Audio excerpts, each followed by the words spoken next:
There's a huge amount of controversy with laboratory-grown diamonds, and I can guarantee you that the average diamond buyer who may have a tester to show the difference between moissanite and natural diamond, but does not have a laboratory-grown diamond tester, and they just don't want to know about it because they're afraid they bought one and they don't have the tools to test it. So Gary has helped design and prototype this incredible instrument, and we're going to interview him about it. Gary, I'll point it at the instrument while you talk about it. Okay.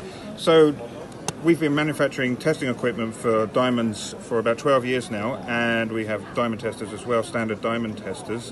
What we've got here is a diamond tester which can also test synthetic CVD HPHT diamonds. Plus it'll also additionally test moissanite.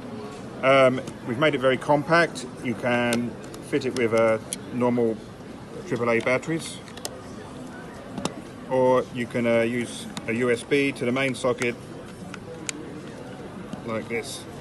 So once it's all plugged in, it's very simple, very easy to use. Does it use software on a computer, or is that just for the power source? No, it literally, we're just using, today we're just using a standard power bank because it's convenient. So, great, okay. Yeah, but it runs for quite a long time on AAA batteries, so it's nice when you're out and about to put in your pocket. Turn it on, it will calibrate first. And when the green light's ready, nice and simple, you just pick up a stone and place it table side down in the center of the circle. Pop the lid down, press the button, and wait for the result. So it's bombarding the gemstone with a frequency wave, I presume? Yes, it's using an ultraviolet frequency which is measured on the other side of the stone and then is programmed to know how much light has passed through the stone. And CVD and HPHT lab-grown diamonds both have a similar signature, the lack of nitrogen signature? Similar, and this will detect the difference between the two. So it won't tell you it's a CVD or an HPHT? No, it won't tell you that. No, it won't distinguish between the two. Right. I'll just do that one more time. So you press the button, a few seconds, and it'll go red for the CVD HPHT. For the diamond, it will, if I can get it, grab it there we go. So you put it directly over the tiny aperture, which is about a... Is that about a 2 millimeter aperture? It's less than that. Less than that? It's about 1.5, I think. Right. Pop it in there.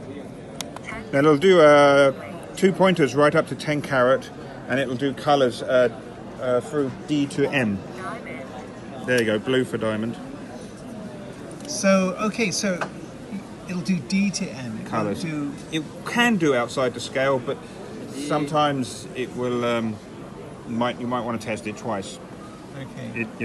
It's 98% accurate within that scale. Now that's interesting. When you say that 98% of all natural diamonds have nitrogen in them, and the other 2% don't. Yeah, that's why. So that's why it's 98%. Right. Okay, That's right. And then they've got a nice big moissanite here, which I'm just going to do the easy way. Pop that on there. And the genesis of this invention was obviously born of necessity, but you spearheaded the project of making it? There are other versions of this on the market, but we've worked with several gemological associations and gemologists to get it absolutely right. Plus, we added the additional moissanite testing, which we work well with on our other testers. Our other testers, we specialise in testing moissanite, so we incorporated that into this as well.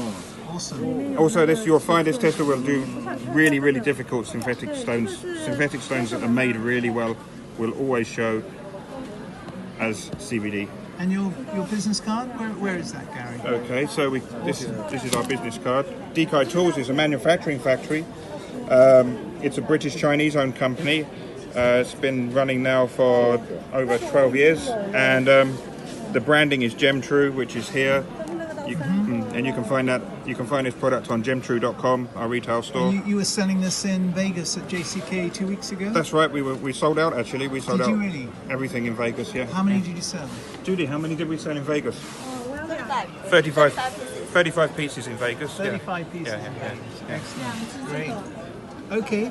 Well, that is a deeply needed gemstone detection instrument that it amazes me that the diamond dealers don't have, a lot of them don't have it at this stage. And when, there were 48 laboratory-grown diamond booths in Las Vegas. Last year there were 20, and the year before that there were 7. Wow. And every year they're doubling their production. They're doubling their production every year. That's right. And it's the 900-pound gorilla in the diamond market that no one's aware of. We're working on a project where we can, this is for loose stones, as you can see, Right. and everyone's saying, well, what about mountain stones? When these stones get onto Exactly. a product, how can Yeah. I test them? Yeah. So we're currently working on a different type of pen-type tester Right. that will be able to test mounted That makes a lot of stones. sense. So, Huge amount of sense. Yeah. At this time in 2019, with the advent of large-scale lab-grown diamond production, mostly coming out of India and China, it is obviously apparent that most high street diamond dealers and many larger scale diamond jewelry suppliers do not inform the customer that the diamond is lab grown or some of the diamonds are lab grown, and don't purchase the gemological instruments to accurately tell the difference. Historically, for smaller diamonds, it has been more expensive to test the lab-grown CVD or HPHD diamonds than the value of the gem itself. This is now not the case with instruments such as the GemTrue Veritas lab-grown diamond tester. The important relevance of an available, inexpensive ultraviolet absorption spectroscopy instrument will change dramatically as the outrage from the diamond buyer grows, while an informative education about lab-grown diamonds permeates the gem buying market. But even with gem testing instruments, it is important to understand its limitations. The first target market for lab-grown diamonds has been the small-cut stone mallee market, which is the very small diamonds one sees in channel set rings and not the main solitaire stone, and are often well below 0.25 carats. However, in recent years, this has changed as labs have mastered the art of growing much larger crystals that can be faceted into 5 carats or more even. On a weekly basis, tens of thousands of lab-grown diamonds are entering the market without the diamond's nature being disclosed at the retail level. In an industry that relies on integrity, one can assume that this could decimate the investment potential of the industry.